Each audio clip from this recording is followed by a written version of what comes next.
নমস্কার, welcome to my channel রান্নার ABCD. Durga Puja তোমাদের কেমন কাটলো? সবাইকে শুভ বিজয়ার অনেক অভিনন্দন। আজকের রেসিপি চিকেন কাটলেট। এর জন্য আমি নিয়েছি 300 গ্রাম বোনলেস চিকেন, 2টো পেঁয়াজ ডুমো ডুমো করে কাটা, 3টে লঙ্কা, 6-7টা রসুন আর 1 ইঞ্চি আদা। হোয়াইট ব্রেড নিয়েছি 3 পিস। এবার এই সবগুলোকে আমি মিক্সিতে দিয়ে গ্রাইন্ড করব। এবার দিয়ে দিচ্ছি 1 টেবিলস্পুন লেবুর রস, সামান্য একটু ধনেপাতা কুচি দিয়ে দিলাম।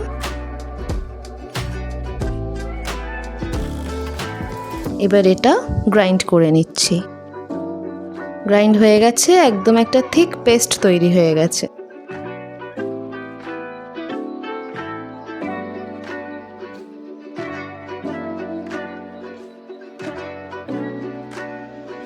এবার এতে দিয়ে দিচ্ছি 1 টিস্পুন নুন, 1 টিস্পুন গোলমরিচ গুঁড়ো, 1 টিস্পুন চাট মশলা আর দিয়ে দিচ্ছি 1 টিস্পুন সাদা তেল। এগুলো দেওয়ার পর এটাকে ভালো করে মিক্স করে নিতে হবে।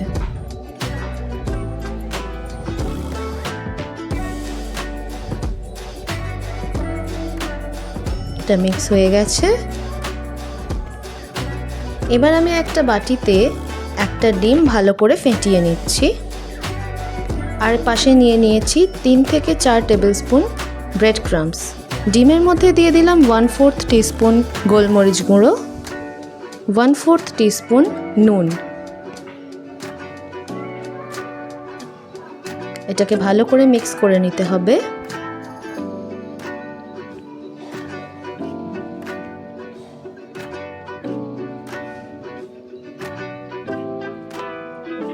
ব্রেড ক্রাম্বসটা একদম ড্রাই আছে কিনা এটা খেয়াল রাখবে, না হলে ক্রিস্পি হবে না। এইভাবে আমি চিকেনের পেস্টটাকে সামান্য একটু শেপ দেওয়ার চেষ্টা করে নেব। একদম পারফেক্ট হওয়ারও দরকার নেই, মোটামুটি কাটলেটের মতন দেখতে হলেই হলো। এরকম একটা শেপ আমি দিয়ে নিচ্ছি।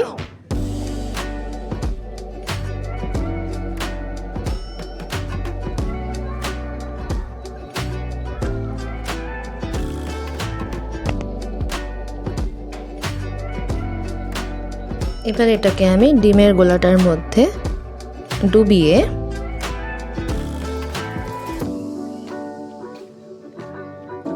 ব্রেড ক্রাম্বস দিয়ে কভার করে দেব। এটাকে কিন্তু দুবার করেও ব্যাটারে ডোবানো আর কভার করা যায়। এখানে আমি একবারই করেছি।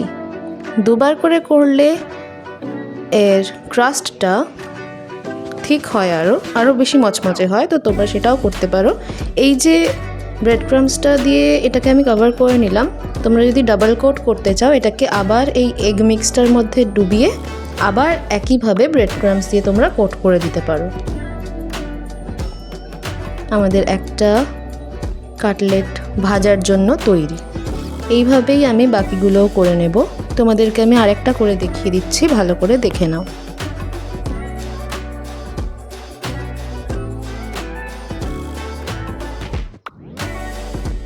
এটা যতক্ষণ আমি বানাচ্ছি তোমরা বলো পুজো তোমরা কেমন কাটালে। নিশ্চয়ই ভালো কাটিয়েছো। আর এটা অবশ্যই জানাবে পুজোয় তোমরা কে কি খেয়েছো বাইরে।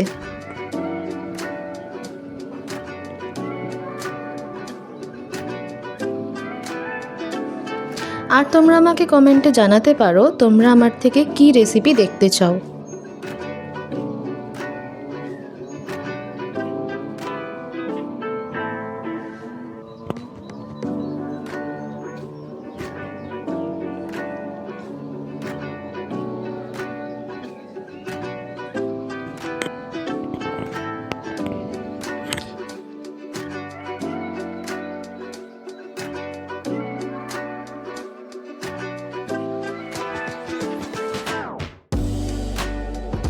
এইভাবেই আমি বাকি ব্যাটারটা দিয়ে বানিয়ে নিয়েছি। প্রায় 14-15টার মতন আমাদের কাটলেট রেডি হয়ে গেছে।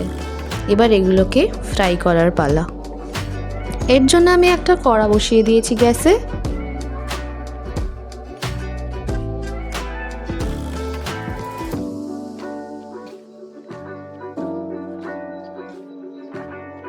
কড়াটা গরম হয়ে গেলে দিয়ে দিচ্ছি 3/4 কাপ রিফাইন্ড অয়েল। তেলটা গরম হয়ে গেছে, এবার আমি একে একে কাটলেটগুলো অ্যাড করব।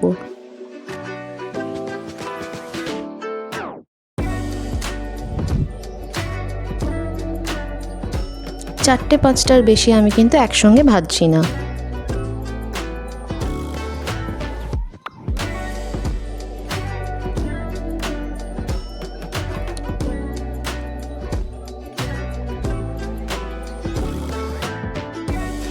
কালারটা আস্তে আস্তে চেঞ্জ হতে শুরু করছে, তোমরা দেখতে পাচ্ছ হালকা একটু ইয়েলোইশ কালার এসে গেছে।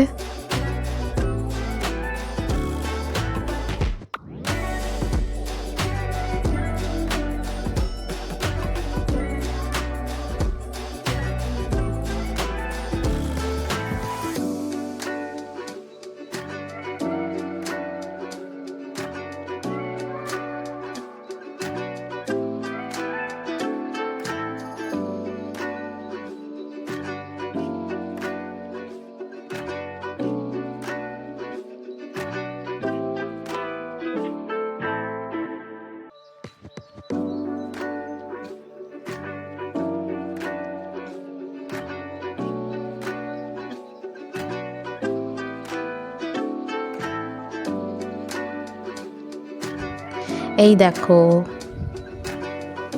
আমাদের কিন্তু ব্রাউন কালার এসে গেছে, যেটা এক্সপেক্টেড ছিল। আমাদের কাটলেট প্রায় রেডি হয়ে এসছে। দেখেই বোঝা যাচ্ছে একটা ক্রাঞ্চি আর ক্রিস্পি টেক্সচার এসছে। এটাকে আমি এবার তুলে নিচ্ছি। একটা প্লেটের ওপর টিস্যু পেপার রেখে আমি এই কাটলেটগুলোকে তুলে নেব, যাতে এক্সট্রা অয়েলটা অ্যাবজর্ব হয়ে যায়।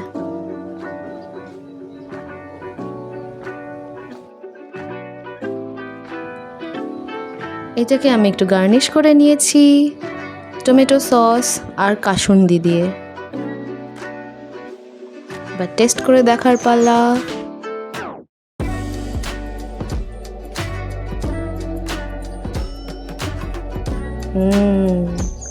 Crunchy and tasty. বাড়িতে এটা অবশ্যই ট্রাই করবে আর জানাবে কেমন হলো। ভিডিওটা দেখার জন্য অসংখ্য ধন্যবাদ। ভিডিওটা ভালো লাগলে লাইক করবে, শেয়ার করবে, সাবস্ক্রাইব করবে। Thank you.